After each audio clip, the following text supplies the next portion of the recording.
jeɗɗi fawi silmaji capan e nayyi ɗo Dakar. Bisimilla mon e silmaji nogay jokkoji e kabaruji ɗi. Abdoulaye Dikko. E ɗi silmaji nogay jokkoji hen joni en keɓani hen silmaji joyi heɗade toɓɓe moɗe tawaɗe on jewtidi e Fatoumata Sisawane e yeftere on tottamba konngol jokkinen hen jaɓɓade mo kanko Oumar Mamadou Sow mo janganen ko winda e jeydeji ɗi timmidere na wiyata ngo jantore meɗen sakkitinde e dow jantoje ndeɗo yontere foof e banggal margol dabaji e hande nde ana fawi e guyka dabaji ɗo e leydi Sénégal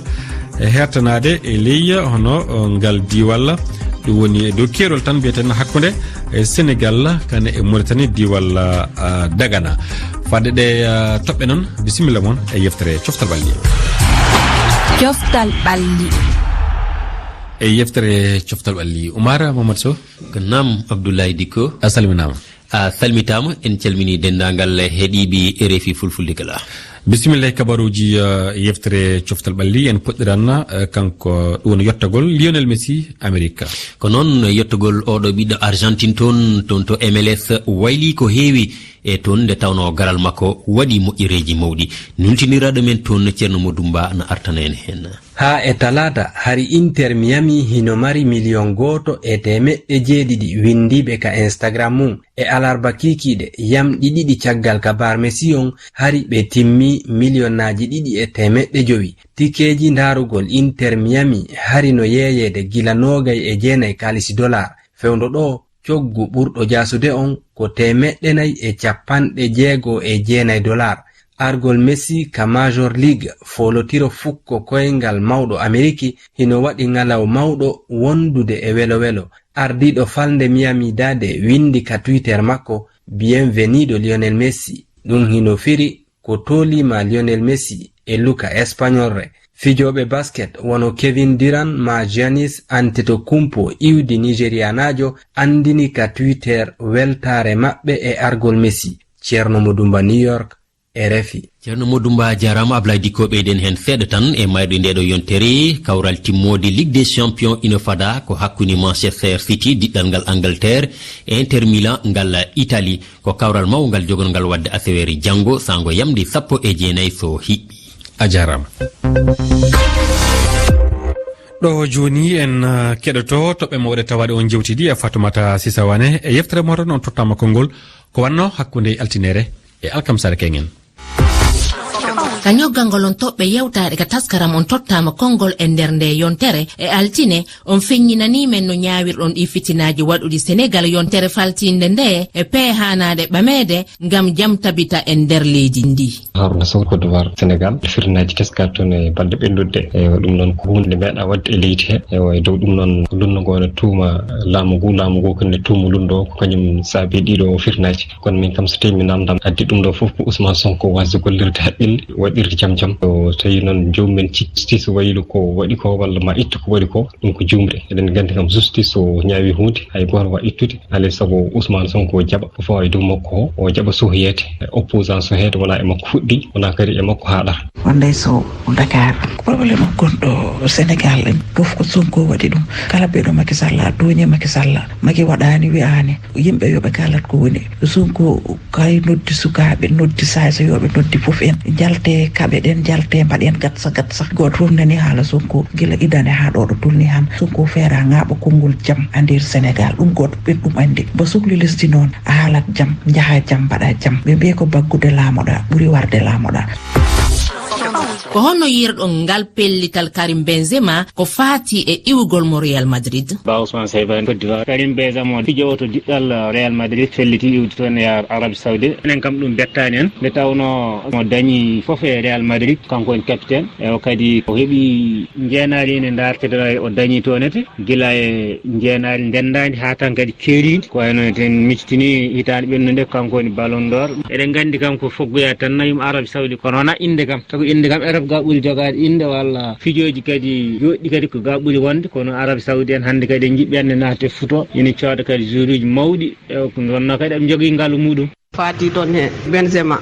o waynodiri e club mum Real Madrid mo ya Arabie Saoudi o weltanama de wonno Karim Benzema ko joueur jogiiɗo respect teddugal ɗum noon en mbiya tan to yata to yo jam jaɓɓoy ɗum toon Allah firtanam toon arsuke mum ga accata gane yo jam luttuɗum gay o heeɓi foof e football ko manki ɗum tan ko coupe du monde o e coupe d'Europe e ɗum noon wona arsuke mum neɗɗo awa dañde ko wona arsuke mum e ɗum noon en beltanima ɗum en du'anima ɗum kadi. e alarba on holli miijoji mon ko faati e darnde nde diinayankoɓe Sénégal foti darade ngam artirde jam e deƴere e nder leydi ndi. Tijjani Sow Kembe diiniyankoɓe noddude jam hakkunde ɓiɓɓe leydi koko soyna sika waɗi ma jam arto leydi he saabu wona hande tan ɓe puɗɗi noddude jam a leydi he ɓe puɗɗi kadi yiide caɗele ngara hakkude ɓiɓɓe leydi he ɓe kaala hen jam ɗum darto walla ɗum usto walla jam heeɓe hen ɗum noon wadde sika tawi ɓe gimmima hande darde haalde jam daña e leydi e wonanta men ko weltare. Ummul Sow Hadi France ko fati e darde diiniyankoɓe ngam artirde jam e leydi Sénégal ko gonga politique ko banggue mum yahata diine ko banggue mum yahata kono mbo kala ina jogui fodde leydi ndi diiniyankoɓe hanki ko haalatnoɓe ɓe nodda ɓe noote hande yahama ha ɗum ɗon ɗoytike buy natti ɓe nanande hayso ɓe haali ko ɓe inni ko rewetake ɗoftetake kono noon hande hiɗen gandi leydi Sénégal situation o tolnima ɗo ganduɗa ɗo tedditiri foof en gila ka laamu ha ka opposition e diiniyankoɓe ɓe mbiɗa sikki hande si ɓe noddi tun ɓe notete saabu caɗele ɗe yiyama nden noon heɗen faadi e mabɓe noddugol ngam artirde jam e leydi ndi. ko honno ñaawiɗo ngal pellital ndu suudu toppitiidu fukukoyngal Sénégal ko faati e dartingol kala foolotiro e ko ɗum waawi battinde e alhaali fukukoyngal Sénégal. Mahamadou Dem commune Koussanar fédération coftal ɓalli o dartini ko wayno fukukoyngel ɗo e leydi Sénégal ɓe mbaɗi hunde hande e sabu e balɗe ɗo kala ko faati e geɗe dendindinaɗe yimɓe poti aritede e nder Dakar wona hay e fukukoyngel o tan e sabu en teskima ɗe balɗe bonande mawde waɗi toon e Dakar ɗum ɗo noon foti dartinede ha kala ɓe ganduɗa ko yimɓe wonnoɓe responsable bonande ne ɓen ɓon fof jagge ha para e sabu so tawi woni yimɓe si beldani naddi he dingiral ko wayno e stage ɓe mbawi habde toon kadi ɓe gadana yimɓe caɗele. Habib Bari Guinée fi coftal ɓalli on e nder Sénégal ko ɓe darni ɗum ɗo kon min mi yaali ella e mum ɓay ɓe wonɓe yaltude ɗo wonna manifestation ɓe on yaltu ko bonnugon joni so woni ɓe yeehi fi eltagon ka terrain ɓe yeehi ɓe maaɓi béton ɓe barmini woɓɓe wari woƴɓe haray ɗum ɗon haray gasali haray darnugo ha ɓe kippano ɗum ɗo ɓuttira taw après ɓe fuɗɗi to ɓay min football Sénégal mɓe weltaniɓe ɓe kelɗi tawi woni ɓe naati waɗugon entraînement ka terrain maɓɓe ɓe seytimɓe ɗo ha feƴƴiti yehi tawi ɓe toon ɓe bonna ndaari bonnugon piiji. En ka taskaram on tottama konngol e altine arore. keɗiɗen ɗo ɗe toɓɓe mawɗe tawaɗe on jewtidi e Fatoumata Sisawane e nde yontere yeftere moɗon on tottama konngol ko wanno hakkunde altinere e alkamisare kegen aljumare hannden so Allah jaaɓi so yamde 13 fawi silmaji 15 kanko Fatoumata Sisawane mo silminan on e yeftere wonde on tottama konngol. Ko winda e jayndeji. Ko winda e jayndeji ɗi Oumar Mamadou Sow a salminama e ɗimmol a silminama. A salmitama e ɗimmol Abdoulaye en calmini heeɗiɓe ɓe kala. Leydi France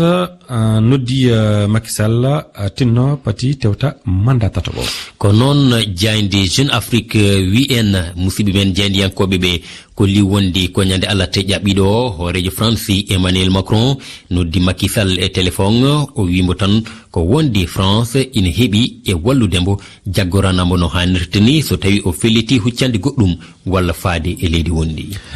E on ɗon saha noon Macky Sall kañum ana yiɗi ɓuuɓinde gonka Sénégal e oɗo saha hoorejo Sénégal o holli maɓam konngol caggal nde jewte gendiji puɗɗiide guile 31 lewru joyi ɓuru ƴaɓɓino ndu ɗe joofi o haali ɗum ko e batu jagorɗe ñande alarbari ƴaɓɓinde nde e wi jande Walfadjri nde Sénégal wona maydele ɗe kirjini Macky Sall kono ko jewti gooɓi jiili puɗɗaɗe ɗe Macky hulani e ka gon koni wi en jande wonde to Dakar hono Le Quotidien hollude wonde hoorejo leydi ndi yoɗni darde dadiɓe Sénégal ɓe e saaha fitinaji teskaɗi e balɗe paltiɗe ɗe ɗi ganduɗa e wi walde Amnesty International limore maybe henbe yottima e nogas e tato caggal keeri Sénégal ɗi yogo e jayndeji kadi duttotima e gonko Sénégal ka e oɗo saha ko wayne jayndi l'Observateur Palga nde Burkina Faso nde darni ko lamdal mbele Macky Sall faami ko Sénégal naɓe ɓe jiɗnombo fammindi ko fewdi e anniye makko ɗaɓɓudi mandat tataɓo walla ala e jayndi ɗi hono ko bindi fa hanna to leydi Koudoir tono hoorejo keɗɗo leydi ni Laurent Gbagbo kañum waɗi wullitande kegen yalla ana waɗe e ɗereji wotoɓe ɓe caggal nde o waɗi nden wullitande kanko hoorejo o tanko mbiyen hoorejo kiɗɗo leydi ndi hono Laurent Gbagbo o huccidiri e jandiyankoɓe ɓe o yeddi ha o tokkitinde e leydi ɗi tumeji pawaɗi e makko toɗɗiɗi jangu baɗinoɗo e ñiɓirde BCEAO toon to leydi makko ndi hitande ujune 2011 wonno hande ko o gorko woni e kelle gadane jandeji nden leydi fof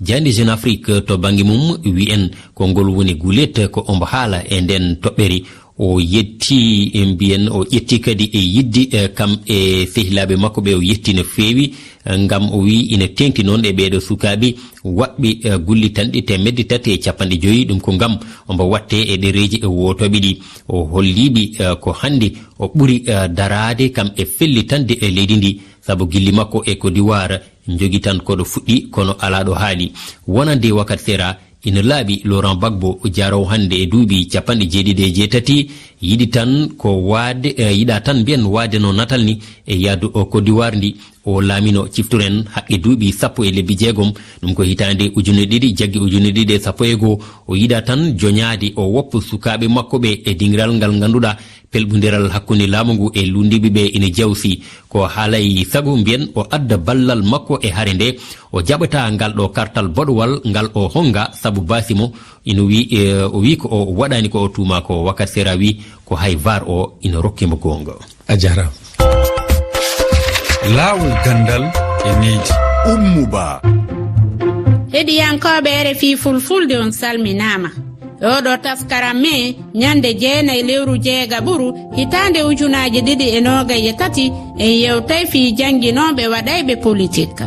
ɗum koye juma yamdi 6 fawɗum silmaji 50 on fof on salminama. Abdoulaye Dikko toɓɓe mawɗe jewtaɗe kabaruji meɗen aljumare hannden 9 lewru 6 ɓordu e hitande 2023 gonno ɗo o Sénégal yontire caggal jukkoje pawaɗe Ousmane Sonko caggal tumedu Adji Sarr awo ka en o suka debbo nantini alkamsare kengen gaɗi wulitango yesso saria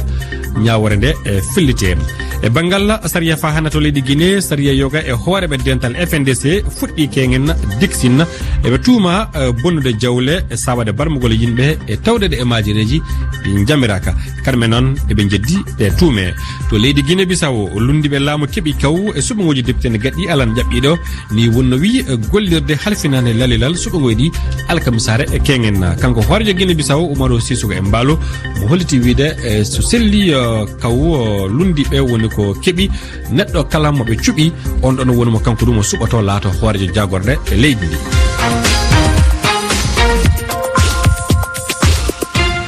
jantore men joyoɓerde e saktine du e jantoje men pawiɗe e margol dabaji hannden ɗo Sénégal woni ko gonɗen ene fawi e guyka dabaji hannden e ɗum tampini maroɓe hewɓe yeru diwalla Dagana rewa na mbiyanna saha leydi ndi hannden maroɓe leygal diwalla ɗoygol cofal na mbiyanna ɗoygol gertogal woni koɓe ɗanato yitere wotere an ferti wonde nde ana munni e hitan udine ɗiɗi e nogay ɗiɗi ƴaɓɓine nde laabi 203 ko guyka dabaji mata e leygal diwalla maroɓe ɓe ana noddi mballa e bangal ndenagu dabaji mum en jantore nde Lamine Bayla Sen waɗani en.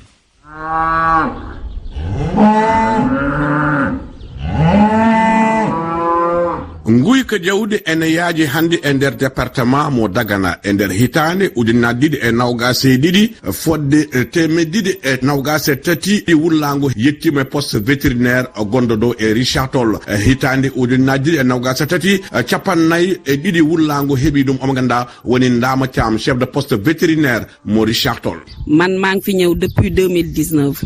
bi ma fi ñëwee ba léegi ñi ngi ànd ak sàmm yi gila e hitande ujunaji de sappo e jeenayyi nde en kaddami ɗo e Richard Toll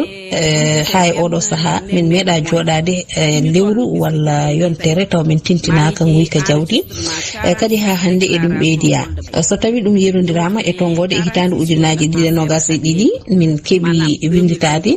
gullitali guyka tolniɗi e temedde ɗiɗi e 23 tawi ina hen nayi e dammiri goɗɗi e nde ɗo hitande woni ɗiɗo lebbi joyi ɗi ganduɗa ko puɗɗaɗi ɗi e hitande nde min keeɓi windude 46 wullago tawi e nder ɗum ɗon ko wiide tan fanno ina heeƴi no fewi e gaynaka e diwan o mbiyanmi tan ko gam haɓade ɗum alay saago kawtal heeɓe am nañ si juróom-ñaar fukki nak ak juróom-ñett guyka ka ene teska hakkunde Sénégal e Mauritanie e wiide omo ganduɗa woni Abiboulaye Ndiaye moftude ngaalu AFESED fédération aynaɓe wonɓe ɗo e département mo Dagana ɓe fawi e tabal ngal o fodde temedde plainte toon to brigade mo Rosso Sénégal ko ɗum probléme mawɗo laamu ngu ƴettino hen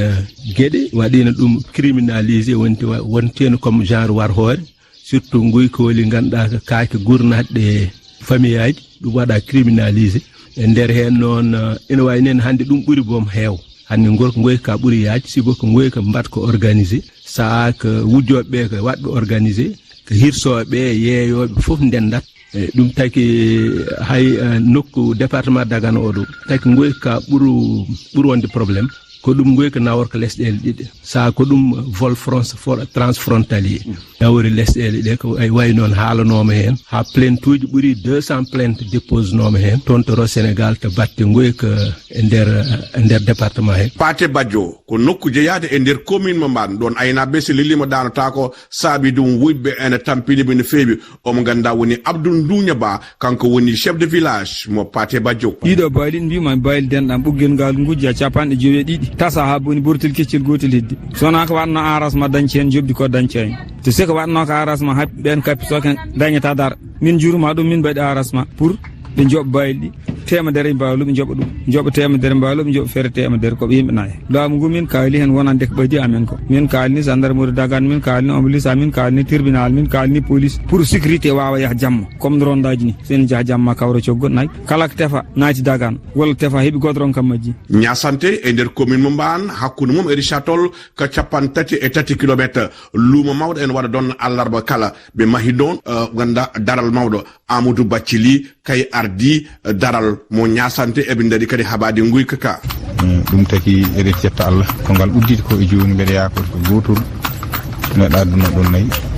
min nanguiɗi guila ñande hen ha joni machallah hanti yimɓeɓe ne ndenti ɗum soɓe paayi ga ñasante ɓe gandi kala mo addi ɗo ko laaɓani ma jagge te sa jaggama min nawon ma ko lawol hono mairie mban waɗi batuji kewɗi yidde haɓade guyka ka kono omo ganduɗa maire o ene yawi darde yimɓe finoɓe e nder oɗon commune mo mban Dembel Dembaru e batte laamu minen mi mbawa hen wawi hen ko yimɓeɓe ballata amen chef uji village uji ɗi a notable uji ɗi e yimɓe aynaɓe hodduɓe anduɓe hande whatsapp uji ɗi e portable ɗe sika yi ka ganduɗa a anda sa hetima naggue ene yaha dora ha ganda en joɗɗa jeeya naggue ha joɗɗa ɓo naggue jolne saret wirtoma woni duuɓi ha wona duuɓi lebbi 6 walla lebbi 7 mbimi no mi hawre puccu ba ni mo yeebi naggue en toɓɓino heure naggam puccu on ɗon ñamde rewma ha mbaɗama contrôle ganda gue naggue mi yaɓe ko si neɗɗo marima hen haaju sika fini nodda gendarmerie walla nodda maire walla no jaaha préfecture kala so vraiment guyka ko yimɓe aynaɓe ɓen tampi hen président ƴetti hen mesure waɗi hen criminalisé guyka ko neɗɗo siko wujji yo soke duuɓi kewɗi e si ittan yimɓe kande ɓuuri wujji ɗo e nder département mo Dagana ɓe ganduɗa aynaɓe ɓe mbaɗi erago faade mawde leydi ndi ɓe wallaba kadi ɓe mbawi haɓade guyka kake e mbi hande ene tampiniɓe no fewi dow e nder nokku omo gonɗen hakkude kadi Sénégal e Mauritanie. Lamine Bayla Sen, Richard Toll, RFI.